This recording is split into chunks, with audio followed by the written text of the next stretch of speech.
Bonjour à tous. Je me suis fait comme... J'avais dit que je parlerai avec mon cœur. J'ai parlé avec mon cœur. Mais j'ai quand même fait un petit mémo. J'aimerais bien partager, voilà. C'est vrai que petit à petit, ça fait 20 ans. J'ai mis du temps, hein. Eh ouais. Ouais, c'est ma sœur qui m'a offert ma première Bible. J'avais dit que je pleurais pas.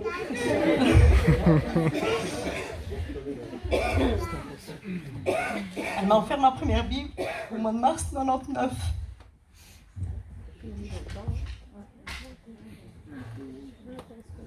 Oh, je me souhaite. J'ai mis du temps, mais voilà, je suis là aujourd'hui parmi vous. Et c'est vrai que je ne vais pas vraiment partager un témoignage. C'est juste des petits versets de la Bible qui m'ont fait avancer. Des épreuves.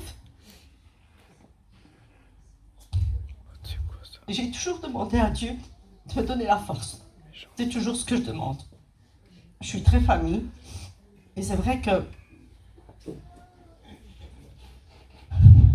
j'aime bien que mon entourage soit bien, quoi. S'ils sont bien, je suis bien. Mon objectif, c'est comme ça que j'avance. Je me préoccupe rarement de moi-même. Voilà. Donc, Dieu m'a béni à travers mes enfants. Raphaël est né en 92. Il a maintenant 27 ans. Et c'est à travers lui que je suis ici aujourd'hui. Parce que c'est lui qui a commencé par des problèmes de santé. Merci Seigneur, parce que j'ai eu des parents formidables. Ils m'ont soutenu.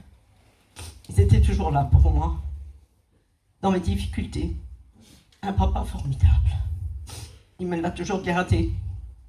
Il a toujours pris soin de lui. J'ai la tête dure comme mon papa,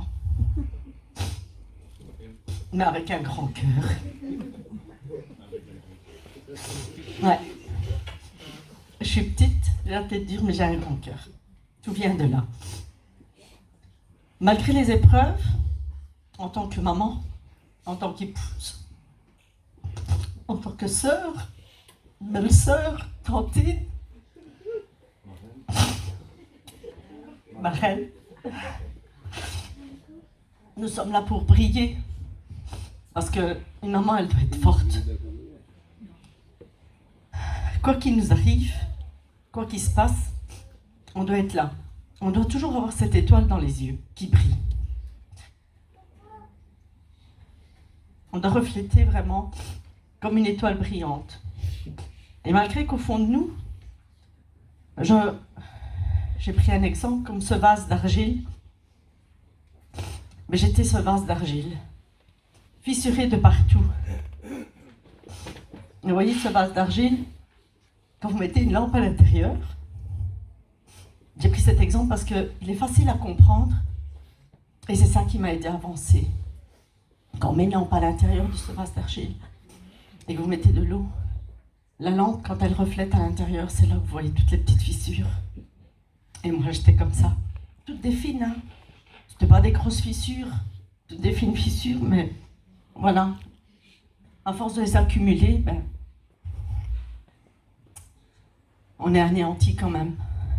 Et Dieu m'a donné cette force. Dieu m'a donné cette force de les façonner. Mais, et c'est vrai que j'ai toujours demandé, aide-moi, fortifie-moi. Donne-moi cette patience. J'ai toujours demandé de la patience à Dieu. Et cette patience, j'en ai eu beaucoup besoin. Et il me l'a donnée. À chaque fois, j'ai eu cette patience en moi.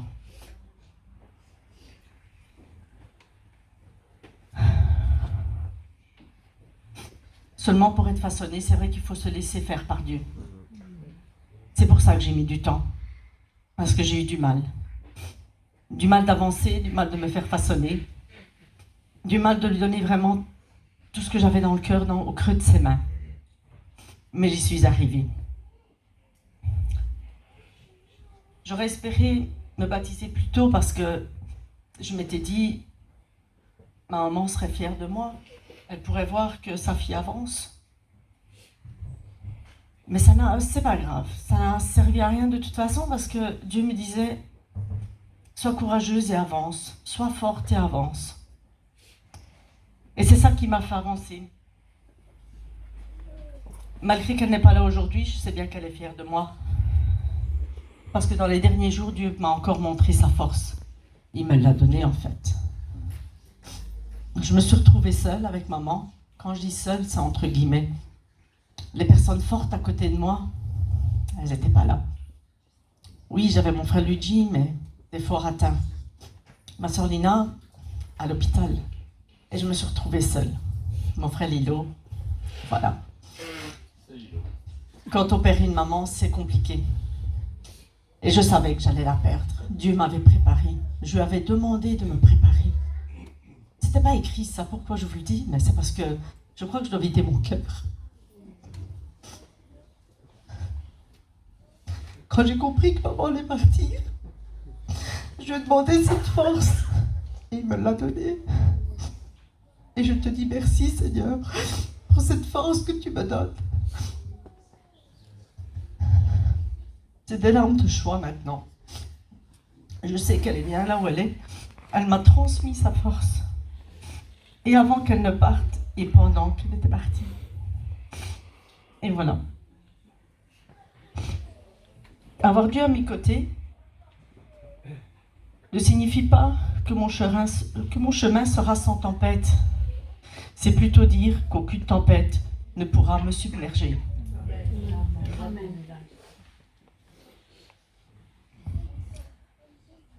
Dieu me disait toujours, au creux de mon oreille, n'abandonne pas. Et j'ai pas abandonné. N'abandonne pas, ne te décourage pas. C'est souvent la dernière clé du trousseau qui ouvre la porte. J'ai trouvé la dernière clé du trousseau, je crois. Et j'ai ouvert la porte pour faire mon baptême. Merci Seigneur encore. J'espère que ma foi va encore continuer de grandir. Qu'elle sera comme un parfum que je porte sur moi pour que je puisse la transmettre aux autres.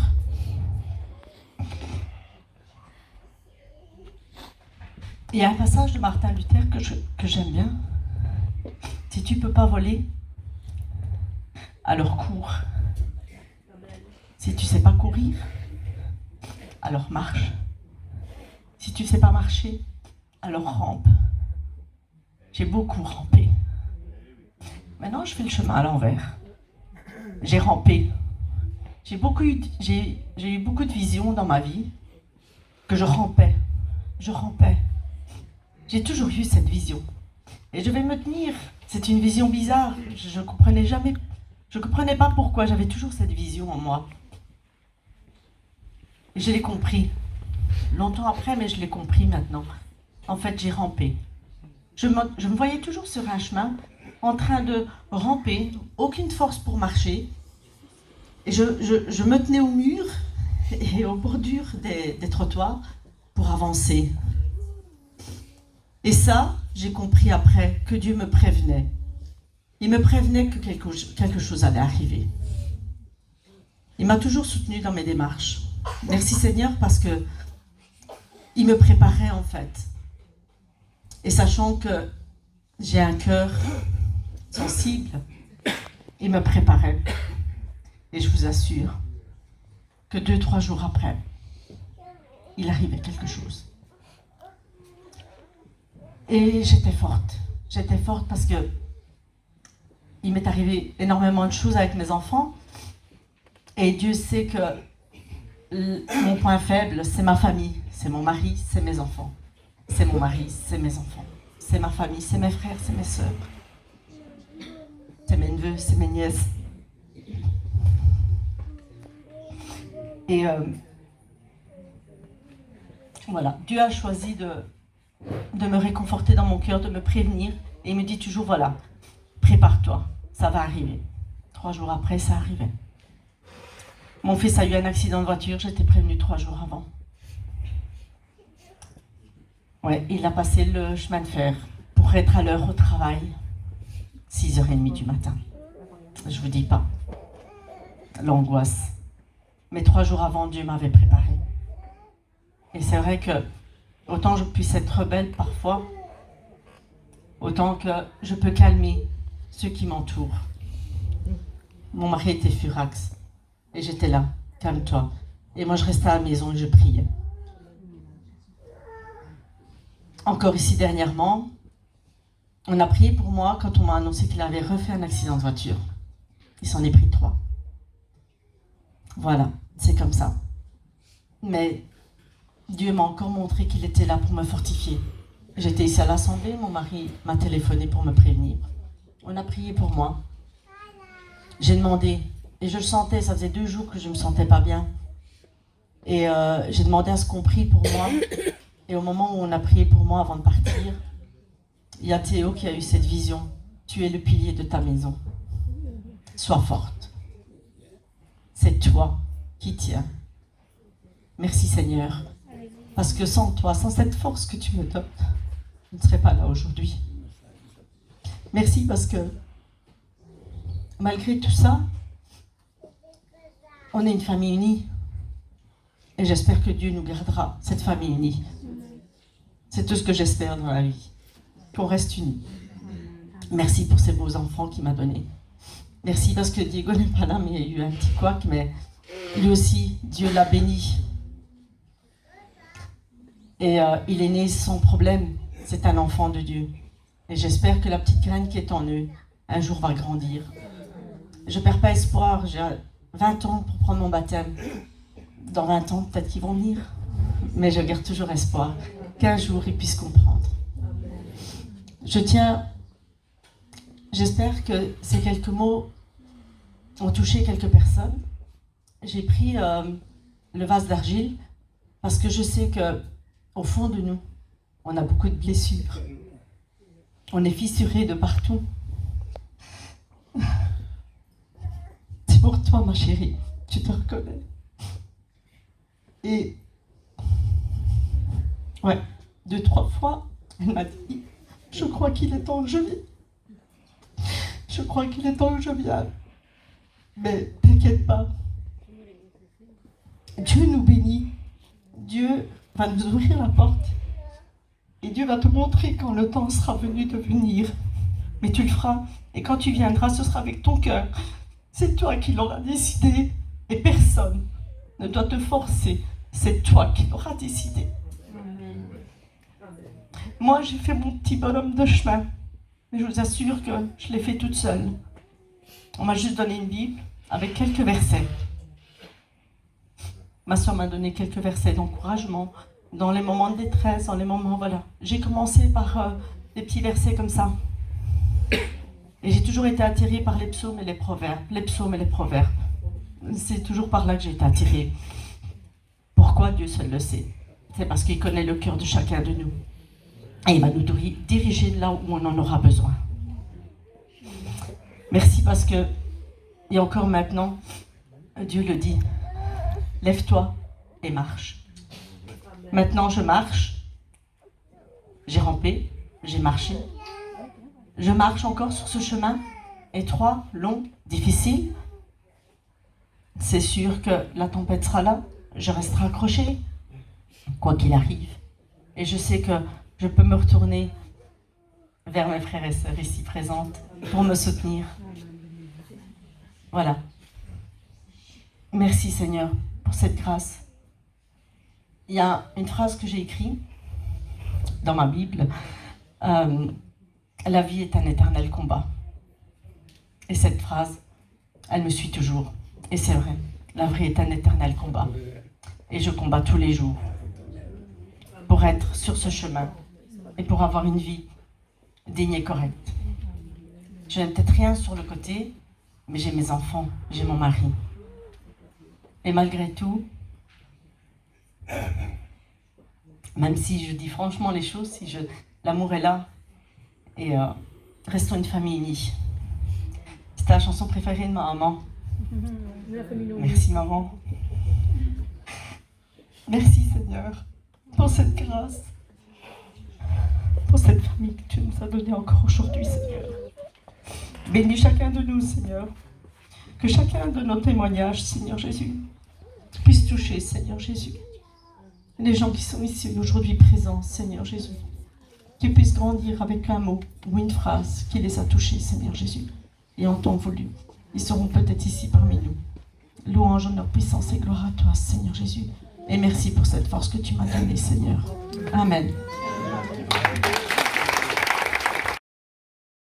Ce que j'ai aimé dans le témoignage de Maria, c'est qu'elle avançait à pas de fourmi, et jamais personne n'a pu la forcer. Elle a découvert vraiment qui est Dieu. Elle a fait une vraie rencontre avec lui. C'est qu'un bébé ne peut pas faire. Un bébé n'a pas de péché. Un bébé, il est pur, il est saint. Il n'a pas besoin d'être baptisé. Elle a, après 20 ans, elle a dit maintenant je fais le pain avec Dieu. Je vais faire ce témoignage devant tout le monde à qui j'appartiens. Et là, c'est cette fois que tu prends ton baptême. T'assieds. Assis avec les gens devant. Voilà. Maria, on te baptise au nom du Père, du Fils et du Saint-Esprit.